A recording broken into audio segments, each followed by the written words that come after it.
بسم اللہ الرحمن الرحیم اللہم صلی علی سیدنا محمد وعلی آل سیدنا محمد واصحاب سیدنا محمد وبارک وسلم علیہ۔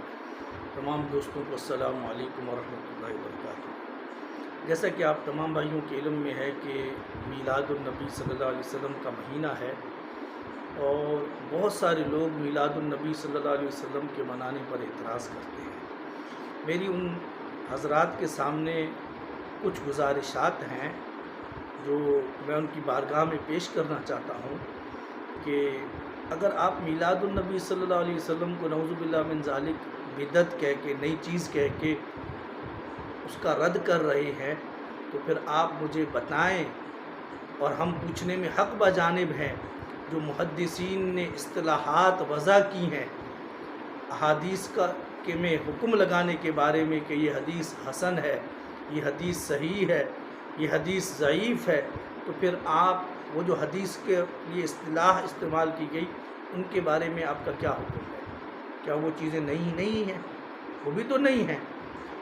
پھر اسی طریقے سے میری آپ حضرات سے یہ گزارش ہے کہ آپ حضرات جو ختم بخاری کرتے ہیں، آپ حضرات نماز پڑھنے کے لیے وقت متعین کرتے ہیں، آپ حضرات اپنے مجلسوں میں محفلوں کا انعقاد کرتے ہیں، ان کو مختلف ٹائٹل دیتے ہیں: سیرت النبی صلی اللہ علیہ وسلم، شان فضائل معاویہ رضی اللہ تعالیٰ عنہ، حضرت معاویہ رضی اللہ تعالیٰ عنہ، یا شان و فضائل حضرت صحابہ کرام رضوان اللہ تعالیٰ علیہ مجمعین۔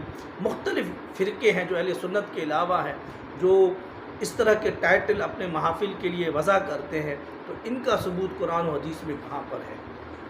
آپ کو یہ اعتراض صرف مولود النبی صلی اللہ علیہ وسلم کے وقت میں یاد آتا ہے۔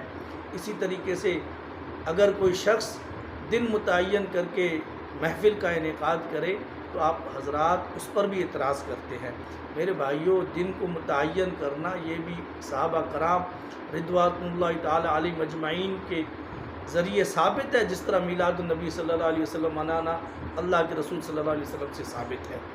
کہ وہ عمل اس کا ایک جز حضور سے ثابت ہے کہ حضور خود روزہ رکھ کر اپنا میلاد مناتے تھے۔ اسی طریقے سے صحابہ کرام رضوان اللہ تعالیٰ علیہ مجمعین کے اسوہ حسنہ میں ہمیں یہ بات ملتی ہے کہ وہ دن متعین کر کے محفل کا انعقاد کرتے تھے۔ بخاری شریف کی صحیح حدیث مبارکہ ہے کہ قال کان عبداللہ یذکر الناس فی کل خمیس۔ حضرت بال رضی اللہ تعالیٰ عنہ فرماتے ہیں کہ حضرت عبداللہ بن مسعود رضی اللہ تعالیٰ عنہ لوگوں کو ہر جمعرات کے دن نصیحت کرتے تھے۔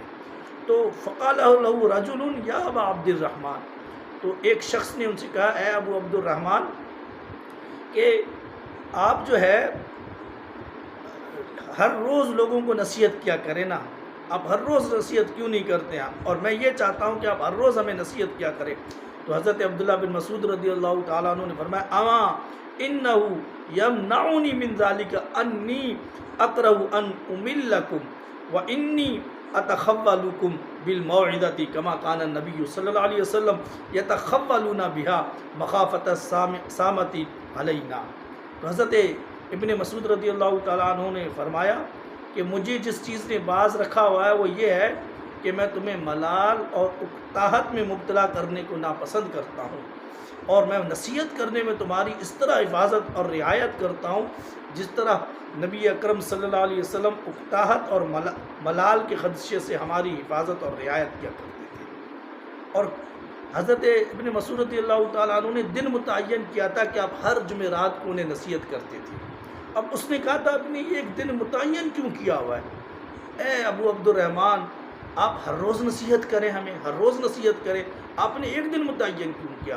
میرا ان لوگوں سے سوال ہے جو یہ اعتراض کرتے ہیں کہ آپ دن متعین کیوں کرتے ہیں۔ تو حضرت ابن مسعود رضی اللہ تعالیٰ عنہ نے جو دن متعین کیا تھا، آپ اس کے بارے میں کیا حکم لگاتے ہیں؟ اس حدیث سے یہ ہمیں پتہ چلا کہ عبادات کے لیے، نفلی عبادات کے لیے اپنی سہولت سے دن مقرر کرنا جائز ہے، مستحب عملوں کے لیے اپنی طرف سے دن مقرر کرنا جائز ہے، اور یہ تعیین عرفی ہے، نہ کہ تعیین شرعی ہے۔ تو میرا ان حضرات کے سامنے یہ گزارش ہے، میری ان کے سامنے گزارش ہے، خدا کے لیے خیال رکھا کریں۔ آپ اعتراض در اعتراض نہ کیا کریں۔ یہ جو معمولات ہے مسلمان اطراف و اکناف میں مناتے ہیں، آج 12 ربیع الاول کی رات گزر چکی اور 13 ربیع الاول کی رات ہے۔ اطراف و اکناف عالم کے اندر کیا شرق کیا غرب ہر جگہ پر امت مسلمہ صلی اللہ علیہ وسلم میلاد النبی صلی اللہ علیہ وسلم منا رہی ہے، اور حضور کی حدیث مبارکہ ہے، صحیح حدیث مبارکہ، حضور نے فرمایا کہ میری امت کبھی بھی گمراہی پر مجتمع نہیں ہوگی۔ اور اگر بعض حضرات کہیں گے کہ اس سے مراد علماء ہیں، تو شرق تا غرب علماء ہی میلاد منا رہے ہیں، علماء ہی قیادت کر رہے ہیں۔ تو میرے بھائیوں، خدا کے لیے اللہ کا خوف کریں اور بیجا قسم کے اعتراضات نہ کریں، آئیں آقا علیہ الصلوۃ والسلام کی میلاد النبی صلی اللہ علیہ وسلم میں بڑھ چڑھ کر حصہ لیں، کہ یہ وہ ذکر خیر ہے کہ جس ذکر خیر کے ذریعے ہماری زندگیوں میں برکتیں آئیں گی، رحمتیں نازل ہوں گی، اور اللہ تعالی ہمیں اپنا قرب عطا فرمائے گا۔ اللہ تعالیٰ سے دعا ہے اللہ رب العالمین ہمیں آقا علیہ الصلوۃ والسلام کی کامل غلامی اور محبت عطا فرمائے۔ والسلام علیکم ورحمۃ اللہ وبرکاتہ۔ اور آپ تمام حضرات سے گزارش ہے، میرے اس چینل کو سبسکرائب کریں، شیئر کریں اور بیل آئیکن کو پریس کریں، اور زیادہ سے زیادہ اس کو شیئر کریں۔ جزاک اللہ۔